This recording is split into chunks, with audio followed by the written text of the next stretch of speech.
Good morning and a warm welcome, and thank you for keeping it right here on Sunrise at Sea. My name is Siobhan, and the conversation in regard to tackling insecurity in East Africa continues. Of course, this comes at a time when the Democratic Republic of Congo is accusing Rwanda for the resurgence of the M23 rebels. Joining me at the center of this conversation to tackle these issues is none other than Imam Idi Kasozi, and he is a political analyst. Good morning, sir, and thank you so much for accepting to be a part of Sunrise at Sea this morning.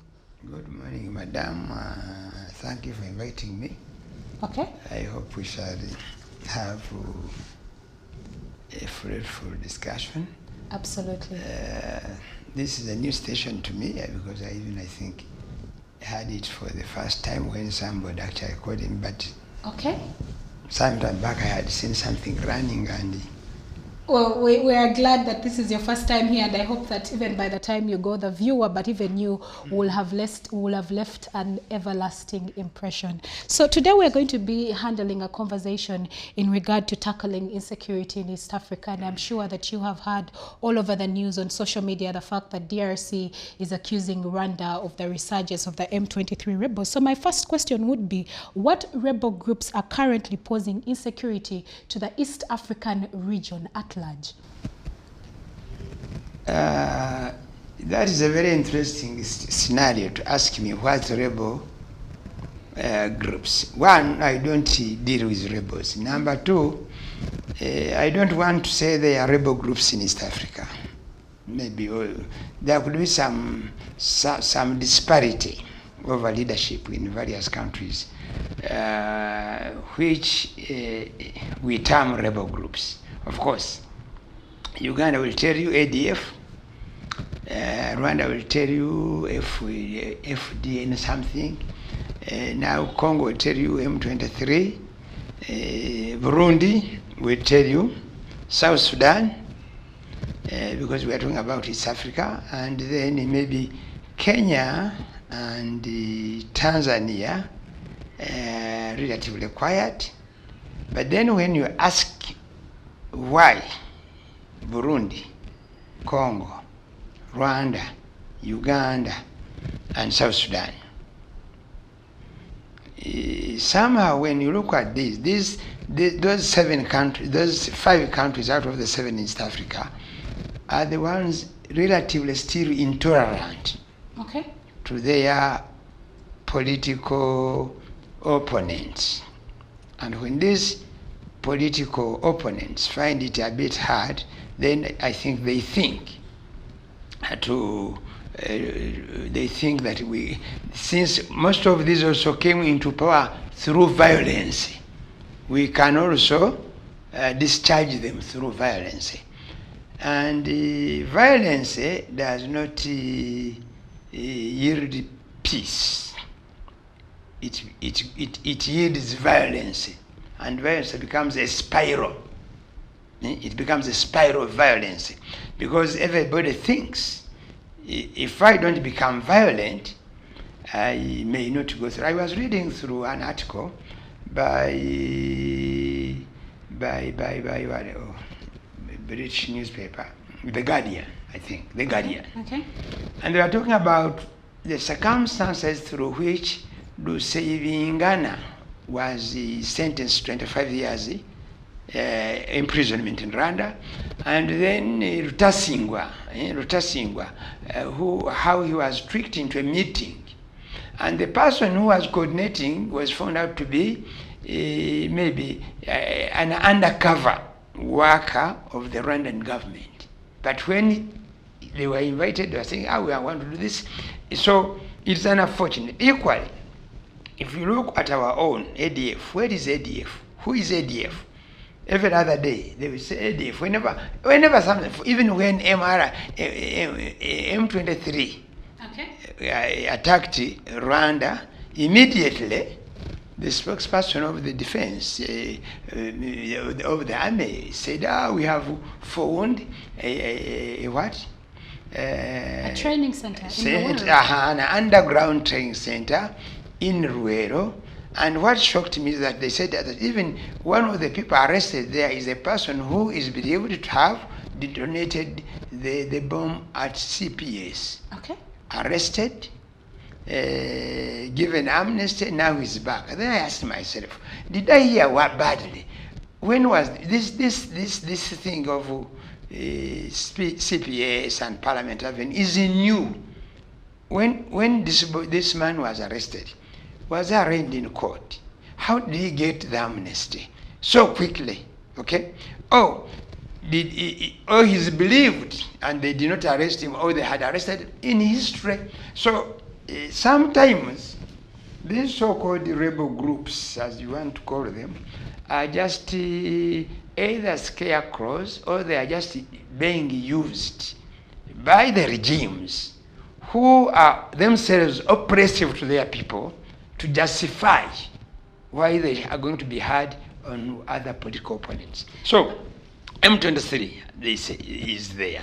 But when I was seeing the clips you media people displayed about what happened in the Congo, almost Congo-Rwanda-Ugandan border, which culminated into the impasse we are in, the impasse that led to the calling of the East African nations to go into Nairobi to discuss the issues in Congo. It was very interesting. I looked at those young boys, I want to call them young men, Major somebody called the Major somebody, and what he was talking, completely disconnected. Then, what surprises me is that this now happens when East African country leaders themselves, the summit of the principals, that is the presidents, had now agreed to admit Congo into East African community. Uganda celebrated. This is the new market. Okay, remember Uganda is already in the Congo. Uganda itself is the Congo. The Ugandan army is the Congo. In the Shuja, the Shuja expedition over ADF. Ever since they went 6 months down the road, I have tried to look for any critical engagement with ADF, and I have not seen. What I have only seen is to display to us that these were the camps of ADF, okay? But Imam, just to cut you short, Yes. from what I'm getting from you is that you're trying to say that there are no rebel groups in East Africa, and especially you point out Uganda. But I would like to remind you, when it comes to the ADF, for example, they were responsible for the most deadly attack in Uganda, and that was on the 8th of June in 1998 when they attacked Uganda Technical College, and the police did give a report on this on July 1998. How many years ago? Then ADF was active. But even in 2010, they still had an attack where they had suicide bombings that were carried out against the crowd watching the screening at the. And was it ADF? FIFA World. Was it the ADF? Well, the police did come out to give highlights. Was it ADF? Can somebody produce evidence that is ADF? I bet nobody will. I have told you, ADF is a scarecrow. ADF was active. At a given time, for starters, Okay. it even had a ground in Uganda. In Kasese, in Iwera, came as far as Kamwenge, Ibanda, okay? And they had some active, maybe, cells within the city, okay? But ADF was defeated long time ago. And the final blow to ADF was the arrest of their leader, Sheikh Jamilu Mukuru, who is here in Luzira. Okay. Okay?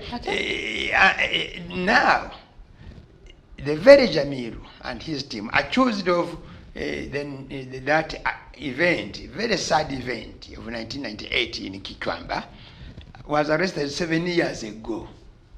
Okay? Look at the process of arraigning him into court to answer those, okay? And sometimes scenarios surrounding him bring a lot of question marks. That's why I challenge this country, now that you have brought that one. Jamil is in where? And unfortunately, all people say that ADF fights for the Muslim community. At a given time, people thought ADF was Islamic, was Muslim, and thousands of Muslims were arrested, detained, maimed, okay? Done or whatever. Now I ask, a Chinese government should do what they did with Konye. You know, with Konye, when he was in South Sudan, a big delegation led by the former Prime Minister Ndugu Rugunda, composed of great men, Bishop Oshola II, okay, Archbishop Andama, the Kath of Acholand, Hithri, the leader of Achol at that time, Chairman Mau, Minister Bigombe, and many others. They went, MPs they went and met with Konye in Sudan. But Jamil is in prison. I want the government, since they attribute ADF to some Islamic influence, okay, to ask the Mufti of Uganda, the Supreme Mufti, the Amirs, Amir Dawla, Amir Ummah, Amir of the Spedika Foundation, and selected Muslim politicians, Moses Hadi, Prime Minister, Deputy Prime Minister Nakadama, to go and, because I'm only mentioning this, to go and meet with him in Brazil, or arrange to meet with him and ask whether really what they are saying is, so that if he is recruiting from the Muslim community and then after talking to him and knowing the underlying factors, probably he will talk to these Muslim brothers of him. Then we can go ahead maybe to say, hey, how do we stop recruitment of these children? Okay. So that's why I was telling you that ever since we went to Congo, I have not seen any critical engagement. We are only shown abandoned what? Camps. But let me tell you this. Because when people said ADF had some relationship with the Muslim community, me as a person, I took interest to study and understand what was going on. According to reliable information, ADF abandoned long time ago. They settled as I don't know whether they are refugees in Congo. They are really farmers. They are whatever. And okay, so Imam, we need to go back to the center of this conversation. So now we come back. Okay. You see, until people understand some of these critical and hot issues, which some of you media people fear to ask, because you are not operating normally. Also, media in this country, the fourth estate is not operating normally. Some people are operating under fear, others are compromised. Okay, so Imam, back to the issue at hand, and this is understanding the underlying factors of the rebel groups in the region. Would you say it is an aspect of poor governance, or is it an issue of scramble for minerals? Because it is stated that the Democratic Republic of Congo is widely known to be the wealthiest country in the world, with untapped resource wealth of an estimated 24 US trillion shillings in untapped mineral deposits. Oh, when you ask me that question, then it takes me back to ask, how does poor Uganda decide to go and construct roads in the Congo when ours are not done? Okay? So maybe it may have that implication. Of course, they are telling you we are doing this in order to improve, I think, business, and also to ensure that we curtail the so-called terrorists, you see. Look, according to Uganda, recently, a Ugandan minister was asked, or Uganda was asked, since they are pursuing ADF in Congo, why don't they also work with the Congo to pursue M23? You know the answer? The answer was simple. ADF is terrorist, M23 is not. According to Congo, M23 is terrorist. Okay? According to Rwanda, this FD or something is terrorist. According to Burundian government, the rebels of Burundi who are in the Congo are terrorists. So the word terrorism, terrorists. You're talking about the Democratic Forces for Liberation of Rwanda, That yes. Yes. Okay. According to Kagame, they are terrorists. Okay, and the governments and groups and people they are the ones who name for the benefit of their own. So I think the underlying factors that lead us to see what is happening in Rwanda, in Congo, to the extent of Congo are choosing the neighbors. Of course, here for you are insisting only saying Rwanda, but I also know Congo chooses Uganda of aiding M23. And for a fact, you remember, during the times of the Ntagandas, okay, the Banyamulenge, the accusation is that even these people were trained in Uganda.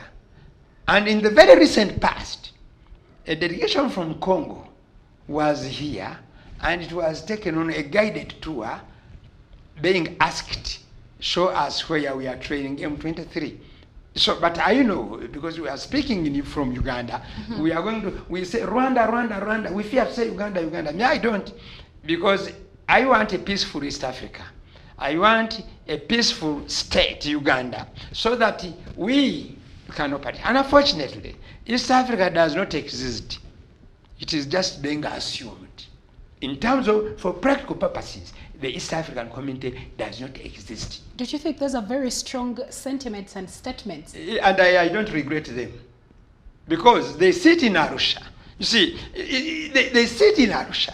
They meet in these summits, the heads of state. But for so many years, the simplest things to be implemented have failed. Common currency. That would be the easiest of all. Tariffs across borders.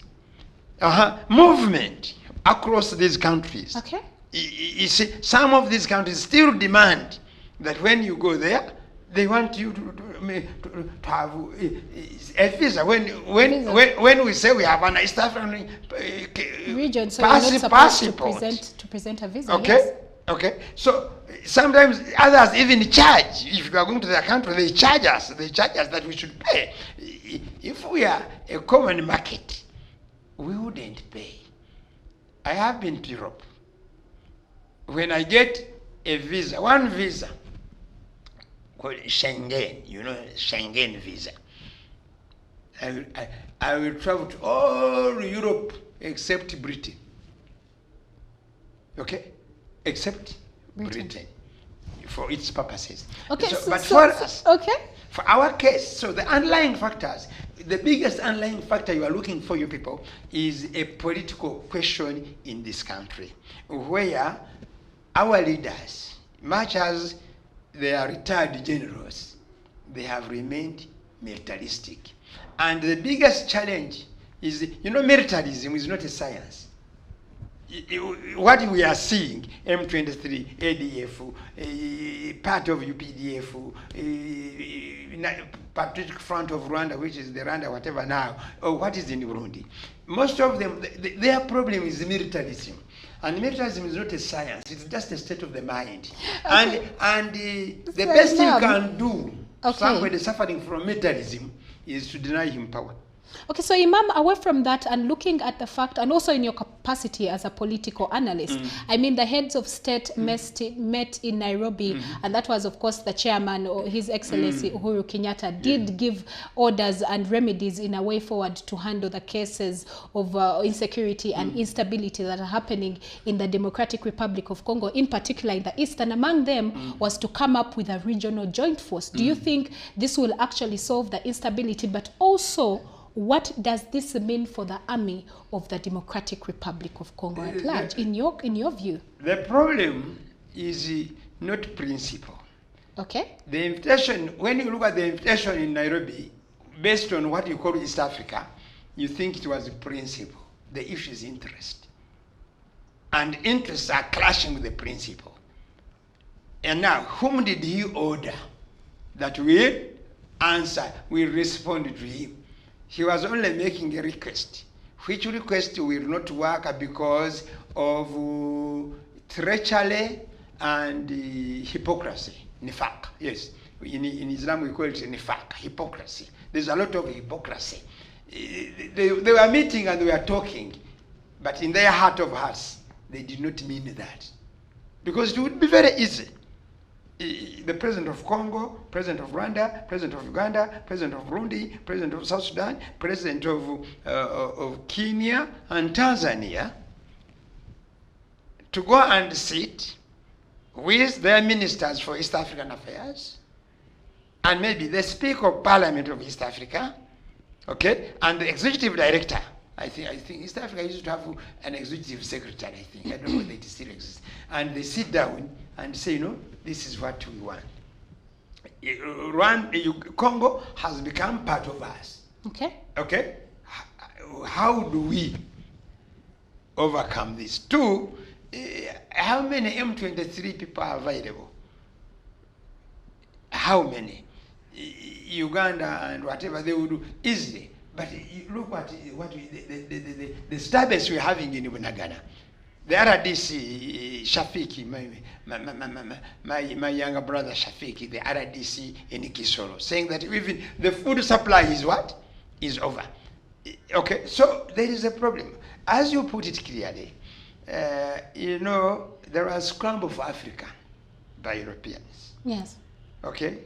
And even I have heard somebody discussing that, the problem was created by Belgium. Belgium is not the one that brought the scramble for Africa.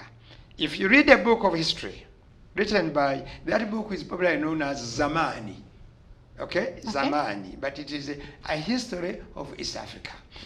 He says, by the stroke of the pen, which signed the Anglo-German Agreement of 1890, the area north of Lake Victoria, which was later to be known as Uganda, was put under the British sphere of influence.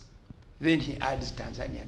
So during that scramble, they divided Africa without, of course, President Museveni always blames those previous leaders that they were weak. He who is strong, he has done nothing. He only will tell you that, Pan-Africanism, Pan-Africanism. But his Pan-Africanism tendency also is of interest. That's why these regional blocks of Africa are not likely to work because of one simple thing, nifaq. We call it nifaq in Islam. In Islam. Which is called, hypocrisy. Hypocrisy. Okay. Even when they are talking to each other, if you can get proper recordings, you may see that they are not talking into the face of each other. Okay, now looking at the socio-economic and of course political aspect, of course not forgetting the fact that the Democratic Republic of Congo was officially admitted into the East African community, and that was on the 29th of March 2022 during the 19th extraordinary summit of the EAC heads of state. So now that Democratic Republic of Congo has joined the EAC, what are the social and economic impact on the East African region at large? Has it joined? Recently, because of this insurgency, the Parliament of Congo is halting the pacification of some of the agreements signed. Or they have actually, those not yet signed, they are saying, yes, no. they did put them on hold, okay. Yes. So the socio-economic would be very good. But I have told you, East Africa, two things. If we want to have that, what you are talking about, let us implement the political treaty. Okay, that makes a federation of East Africa in a proper federation, like we see the Federal Republic of Germany or the federal, I don't know, the Kingdom of United Kingdom, yes, Kingdom of United Kingdom, or the Federal Republic of the United States of America or Canada, the way they work. Okay. You as Uganda, you have some autonomy over certain things, but for the general good of the people, you are together. In this region, it is not about to be there. That's why you even see when Kenya produces a lot of maize, it bans Ugandan maize from going to Kenya by putting there some simple excuses. Okay? Or Rwanda in East Africa closes border without any clear reason for 2 years or so. That even when they open, as it is assumed to be open, Okay. accessibility is not as we think. Okay. So then the second is, let us have a common currency, but everybody is interested in his shilling. Okay. Uganda shilling, Kenya shilling, Tanzania shilling, mafaranga of what? And then we even celebrate. No, you know, I am surprised that a franc of Rwanda is stronger than the Ugandan shilling. Ever since my childhood, a shilling was prominent over a franc. That even the shilling of Tanzania is stronger than ours. The Kenyan one, I don't even want to say. So we have a problem until our so-called principles, the heads of state. Okay, so as we wind up this conversation, Imam, I would like to understand your sentiments or your perception toward the fact that Congo rejected military support from Rwanda, and yet they all belong to the same union, the same community, which is the East African community. What are your thoughts on that particularly? The thought is very clear. Okay. The Waganda have a saying that a person you don't trust, you don't make him sleep in. If he sleeps in your house, you sleep with an eye open. Yes, if he sleeps in one bedroom, for you don't go to a bedroom. You have to sleep in the sitting room to see. This is exactly what is happening. That's why Congo is doing like that. The mistrust, you know, East African leaders and East African, not the people. The people have no problem, but the East African leaders behave like peasants. Peasants over there, sorry, I am one of you, I am also a peasant, but they behave why we always have mistrust of each other. So from what I'm picking, the issue of Congo saying that, okay, we are going to have regional joint force, we are going to have support even from the members of the East African community, but Rwanda should not send its military, goes under the fact that it is not a trustworthy sort of arrangement. If Rwanda should not send, now, does that one now become East African army? You see, those are the contradictions. Okay. Which you see, which many people fear. You know, I have a problem. Many people here fear. They fear leaders, they fear their bosses, and they presume that they are respecting them. May I respect my leaders, but I don't fear them. I respect them. Different, yes. Yes, I respect them, and it is because of not fearing them that I am free to say my mind. And why do I say my mind? Because I feel if they appreciated it, we would live a peaceful. Would be so. My background, you see, me as a Muslim, I look at humanity as the same. This business of Rwanda, Uganda, Kenya, Tanzania, these are man-made. Okay? Whatever, even the others that you talk about, man-made. But the Quran tells me that Alaysa al-ardu Allahin wasi'ah is not the creation, the earth of God. Is it not very wide? Feel free to go where you want. You want. But now, if I want to go to the US, they will deny me visa. They can deny me visa. If then they can even tell you they don't deny you. They put you in. They have a process called administrative processing, which is an investigative process to see who is this one. But God, no boundaries for him, including even me. Now we are going for Hajj.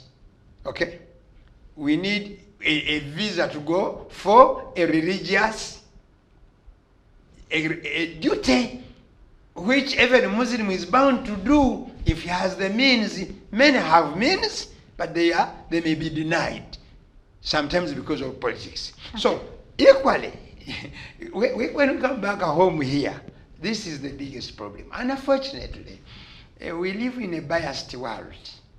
That even when sometimes you say some of the things, you will not get anybody who wants to call you. You can receive two calls: one to threaten you, Okay? If you are threatenable. 2, threaten you, intimidate you. 2, somebody also to sympathize. Why did you say this? You may have a problem. And I tell them, no. Problems, there is nothing that will happen to anybody except if Allah subhanahu wa ta'ala has accepted it. Okay. So that is my principle of my living. Okay. Are you scared? No. Why should I be scared of a human being like me who sleeps, who wants food, who gets sick, who also, irrespective of the protection, you see, most of this protection you see people move with is because they are threatened and they are living under fear. Okay, so why are you not escorted? Okay, because today you are not in a fear. But if, for example, they appointed you just a state minister tomorrow, then you need a police person. We shall thank Allah for that. But yes. As we wind up the conversation, yes. what are your final remarks and recommendations towards the insecurity that is taking place in East Africa? My final remarks is that the people of East Africa, and leaders especially, rediscover yourselves and stand up to do what you promised to do for the people. And remove these 3 from yourselves. Number 1, stop fearing the people you lead. Number 2, stop cheating the people you lead. Number 3, stop lying to us. Stop lying, because the African leaders, they fear the people they lead, they lie them, and they cheat them. So how about to the East African heads of state? What would you want to tell them as well? And this is what I have. Those are the ones I'm talking to. Okay. They are the leaders. So what they let them stop hypocrisy and be sincere and transparent in some of these activities.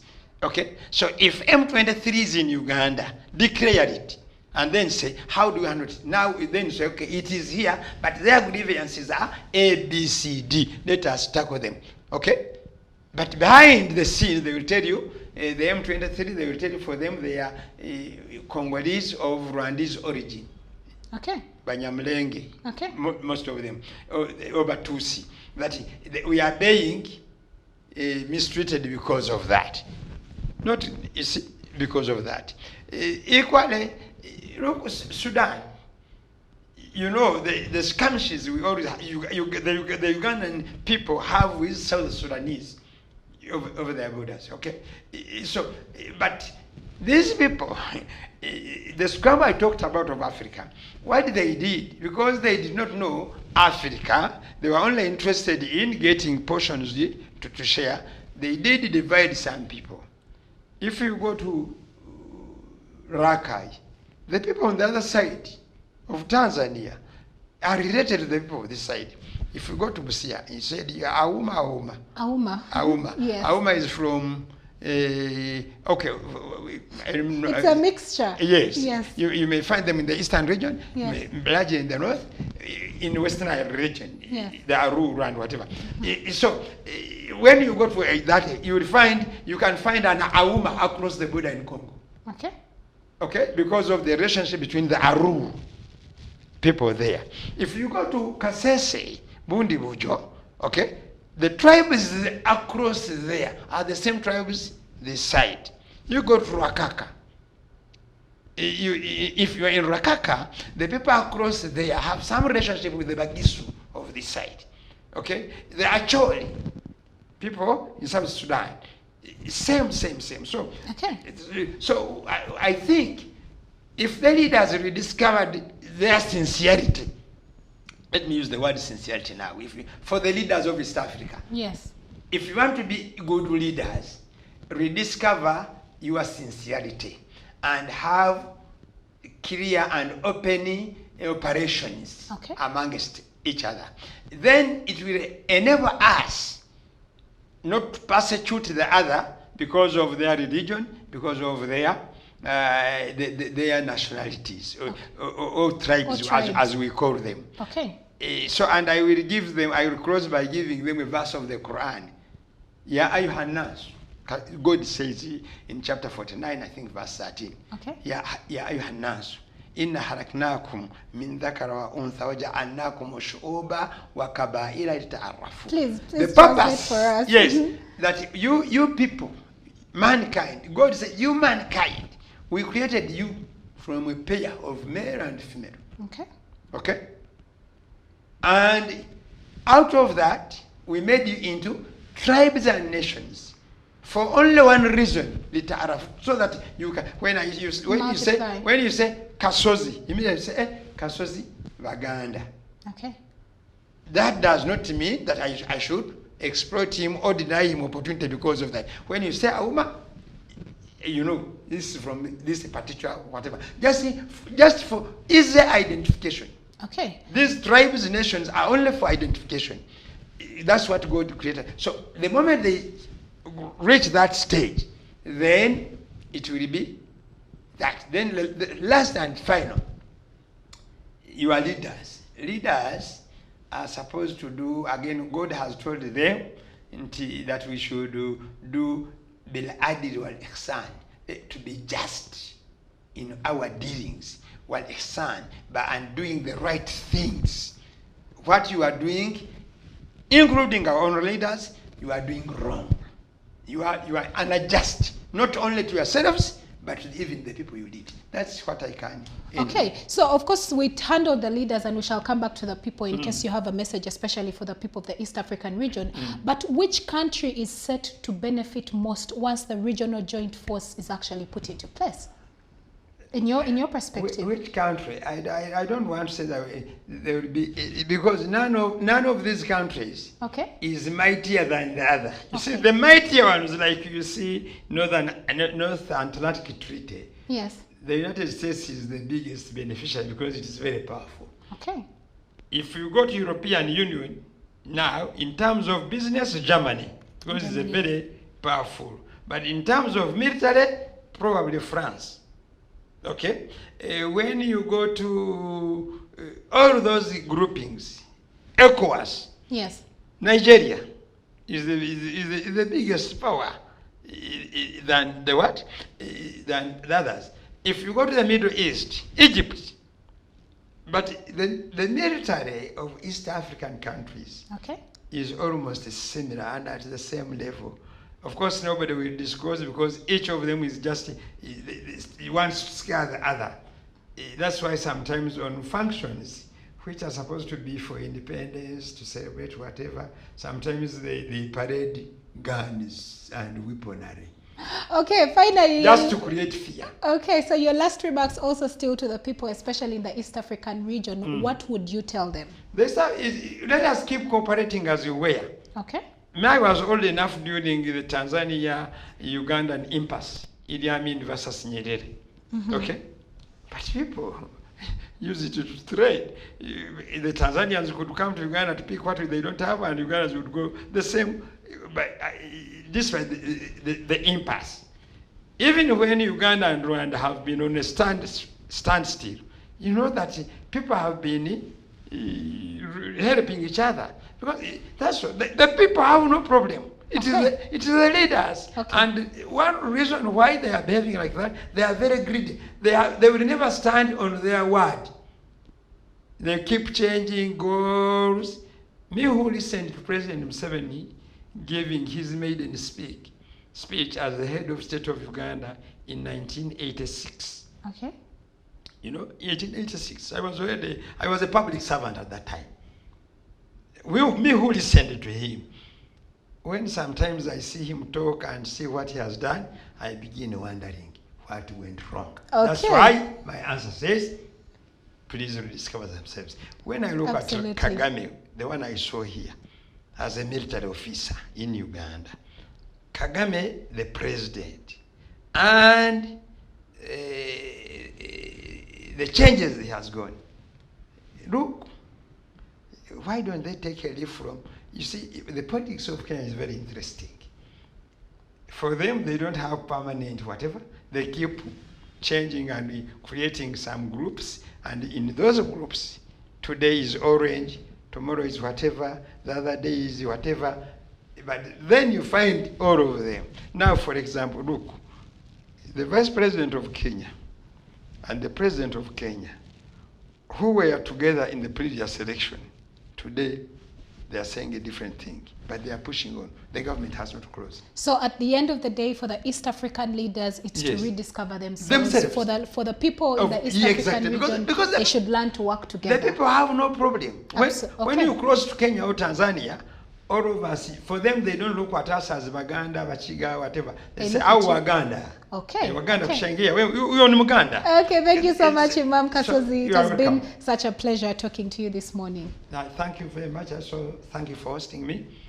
I pray to the Almighty that what we have said makes sense to people, and two, that some statements may have appeared strong, but I want the leaders to take leave. And for even those that are strong, don't take them as an offense. Okay. Take it as an opportunity to say, do we have some people in our country who may have a different opinion from us?